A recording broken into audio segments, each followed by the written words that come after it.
Hello friends, welcome to Pappa's tips. இன்றைக்கி நம்ம பாப்பாஸ் டிப்ஸில் facial streaming எப்படி பண்ணுறது அப்படின்ட்டு பார்க்க போகிறோம். ஸோ யூஸ்வலாக வந்து பார்லரில் வந்து ஃபேஸ் பேக் போட்டதுக்கப்புறமோ இல்லை ஒரு நல்ல ஒரு ப்ளீச் பண்ணதுக்கப்புறமோ ஃபேஷியல் ஸ்ட்ரீம் பண்ணுவாங்க. ஸோ நம்ம அதை வீட்டிலே எப்படி பண்ணுறது அப்படின்ட்டு சொல்கிறேன். இதுக்கு தேவையானது ஒரு பவுல் எடுத்துக்கோங்க. ஸோ பவுலில் நீங்கள் எந்த தண்ணியாக இருந்தாலும் பரவாயில்ல, குளிக்கிற தண்ணியாக இருந்தாலும் பரவாயில்ல, குடிக்கிற தண்ணியாக இருந்தாலும் பரவாயில்ல. ஸோ அதை வந்து ஃபுல்லாக ஊற்றிக்கோங்க. ஊற்றிக்கிட்டு நல்லா பாயில் பண்ணி விடுங்க. ஸோ இதுக்கு வந்து மெயினான இன்க்ரீடியண்ட் வந்து க்ரீன் டீ தான். ஸோ க்ரீன் டீ நம்ம வந்து இன்டர்னலாகவும் யூஸ் பண்ணிகிட்ருக்காங்க. ஸோ அது மட்டும் இல்லாமல் எக்ஸ்டர்னல் யூஸ்க்காகவும் வந்து நிறைய பெனிஃபிட்ஸ் இருக்குது இந்த க்ரீன் டீயில் பாடி ஸ்க்ரப் ஒன்று பண்ணலாம். ஸோ அதை நான் நெக்ஸ்ட் வீடியோவில் அப்லோட் பண்ணுறேன். ஸோ இந்த க்ரீன் டீயில் அவ்வளோ ஒரு பெனிஃபிட்ஸ் இருக்குது. இன்டர்னல் ப்ளஸ் எக்ஸ்டர்னல் ரெண்டுத்துக்குமே பெனிஃபிட்ஸ் இருக்குது. ஸோ அதுக்கப்புறம் லெமன் ஜூஸ் எடுத்திருக்கேன். இந்த லெமன் ஜூஸ் வந்து ஆப்ஷனல் தான், உங்களுக்கு வேணும்னா நீங்கள் யூஸ் பண்ணிக்கலாம். பட் நான் யூஸ் பண்ணியிருக்கேன். ஸோ லெமன் ஜூஸ் நீங்கள் வந்து போட்டுக்கலாம். ஸோ தண்ணி வந்து நல்லா கொதித்து வரட்டும். தண்ணி கொதித்த பிறகு லெமன் ஜூஸ் அதுக்கப்புறம் க்ரீன் டீ ஆட் பண்ணிக்கோங்க. ஆட் பண்ணிக்கிட்டு நல்லா ஒரு கொதிப்பு வரட்டும். மேலே வந்து நல்லா ஸ்டீம் போகிறத நீங்கள் பார்ப்பீங்க. ஸோ நல்லா வந்து பாயில் ஆகட்டும்.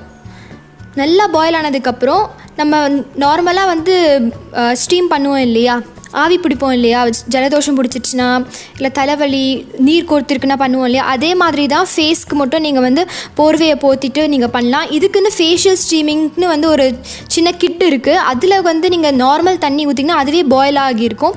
அந்த மாதிரி உங்கள்கிட்ட இருந்தால் கூடவே க்ரீன் டீயும் நீங்கள் ஆட் பண்ணிக்கலாம். க்ரீன் டீயும் லெமனும் ஆட் பண்ணிக்கலாம். ஸோ நல்லா மேலே போக வருது. இந்த டைமில் நீங்கள் வந்து ஸ்டவ்வை ஸ்விட்ச் ஆஃப் பண்ணிவிடுங்க. பண்ணிவிட்டு ஒரு 15 மினிட்ஸ் கிட்டே நீங்கள் ஸ்டீம் பண்ணுங்கள். சப்போஸ் உங்களுக்கு ஸ்டீம் கம்மியாகிடுச்சுன்னா அகெயின் நீங்கள் பாயில் பண்ணி கூட நீங்கள் வந்து திருப்பியும் ஸ்டீம் பண்ணிக்கலாம். ஸ்டீம் பண்ணிவிட்டு அந்த நாள் பூராவே ஃபேஸில் சோப் யூஸ் பண்ணிக்காதீங்க. நீங்கள் ஸ்டீம் பண்ண அந்த நாள் பூரா ஃபேஸில் சோப் யூஸ் பண்ணாதீங்க. அண்ட் இந்த ஸ்டீமை வந்து வீக்லி ஒன்ஸ் மட்டும் யூஸ் பண்ணால் போதும். டெய்லி யூஸ் பண்ணிங்க அப்படின்னு பார்த்தீங்கன்னா ஸ்கின் வந்து ரொம்ப ட்ரை ஆகிடும். ஸோ நீங்கள் வந்து வீக்லி ஒன்ஸ் ரொம்ப தாராளமாக யூஸ் பண்ணலாம். அதுக்கு மேலே வேண்டாம்.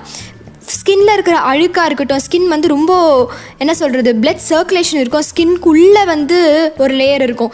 அது வரைக்கும் நம்மளுக்கு வந்து அழுக்கு படிகிறதுக்கான வாய்ப்புகள் இருக்குது. ஸோ அதுலேருந்து நம்மளுக்கு வந்து ஃபுல்லாக ஸ்கின் வந்து அப்படியே க்ளீன் பண்ணும் உங்களுக்கு. ஸோ ஹோப் உங்களுக்கு இந்த டிப் ரொம்ப பிடிச்சிருக்கோன்னு நினைக்கிறேன். ஸோ உங்களை ரிசல்ட் என்ன அப்படின்றத நீங்கள் கமெண்ட் பாக்ஸில் சொல்லுங்கள். உங்களுக்கு இந்த வீடியோ பிடிச்சிருந்தால் லைக் பண்ணுங்கள், ஷேர் பண்ணுங்கள் அண்ட் மறக்காமல் சப்ஸ்கிரைப் பண்ணுங்கள். Thank you and keep smiling.